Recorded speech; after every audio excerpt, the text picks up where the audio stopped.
En Venezuela, el gobierno y la oposición medirán fuerzas esta semana en los comicios regionales donde van a escogerse a 23 gobernadores. Nicolás Maduro se dice ganador, amenaza a la oposición con destitución de candidatos si no reconocen la constituyente.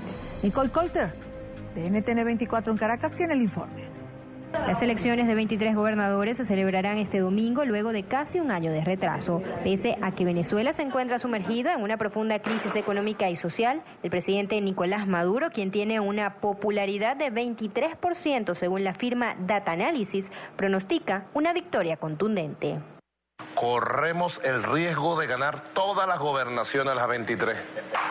Estamos a las puertas de una victoria histórica de la revolución bolivariana.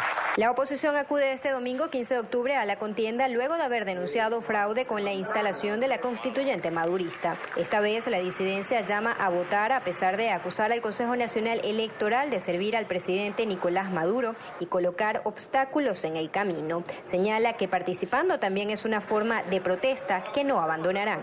Y esto se trata, esta lucha, de quitarle poder al poder para obligarlo finalmente a contarse a la presidencia de la República y cambiar al país. La lucha puede ser en protesta. Hoy en día, el tablero que nos toca jugar es la protesta con el voto, hay que usarlo. La firma Consultores 21 prevé una participación del 65% del padrón electoral. La ventaja en apoyo la tendría la oposición, pero no necesariamente se traduciría en mayor número de cargos de gobernadores. El director de la encuestadora privada Consultores 21 explica el porqué. La oposición va a ganar con toda seguridad los estados más grandes. Si yo no fuera elección en 23 circunscripciones distintas, sino una sola circunscripción, con toda seguridad la oposición ganaría con algo así como el 55% de los votos y el gobierno con el 43-42% de los votos. Pero como no es una circunscripción nacional, sino que son 23 estados, yo sé que la oposición va a ganar los estados más grandes, va a tener mayor cantidad de votos, lo que no puedo garantizar es que tenga mayor cantidad de cargos. Desde Caracas, Venezuela, para NTN 24, Nicole Colster. Saludamos a Jairo Libreros, analista permanente de NTN 24. Como cada lunes, revisamos varias noticias en la región, pero empezamos por Venezuela.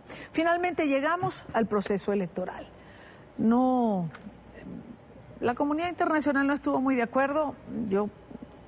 Tú y yo creo que tenemos posiciones muy claras sobre este particular, pero primero buenas tardes, Idania. Buenas tardes, Jairo. Idania, yo creo, hay varios elementos a tener en cuenta a manera de arranque. El primero de ellos, si bien nosotros, o por lo menos en este programa, en diferentes oportunidades he analizado que no estaba de acuerdo sobre esta participación, especialmente de la oposición, que ha sido perseguida, maniatada, ha sufrido diferentes vejámenes, no solamente violatorios a sus derechos humanos, sino especialmente por cuenta de diferentes momentos en donde el fraude electoral hace parte, no de la historia venezolana, pero sí uno de los elementos constitutivos de Miraflores y de las formas en las cuales ellos buscan llevarse y quedarse con todo el poder. Pero decíamos, ya metidos en este lío, toca avanzar.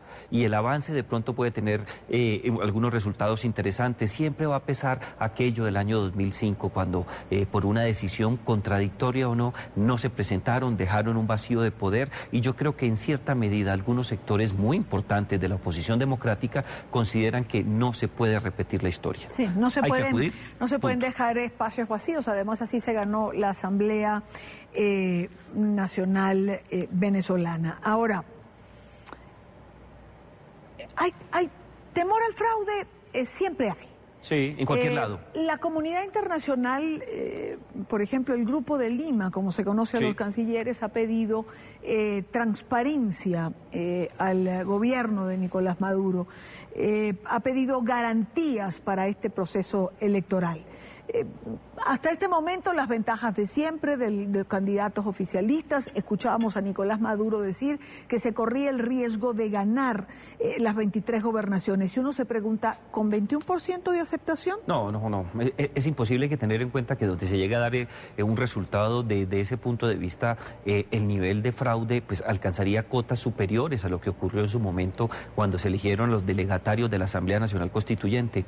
Hay que tener en cuenta, como bien lo decían los analistas, analistas que estaban en la nota, que si se fuera a condensar a nivel nacional el número de participación, la oposición tendría una ventaja, no muy fuerte, pero seguiría siendo una ventaja superior al 50%. Pero hay que tener en cuenta que en América Latina y en países como Venezuela, el nivel de dependencia desde el punto de vista laboral es tan fuerte que muy seguramente todavía existen sectores o personas que temen perder su posición laboral y algunas prebendas que pueden recibir como cualquier otro empleado desde el punto de vista de verse descubiertos en algún momento por votar por alguien que no represente los intereses de Miraflores. Muy seguramente también existen, y Dania, no lo podemos ocultar, personas que orgánicamente, por clientela, por miedo o por cualquier otro motivo, especialmente ideológico, consideran que la opción es el socialismo del siglo XXI, y yo creo que eso no está mal, es lo más sano en cualquier democracia.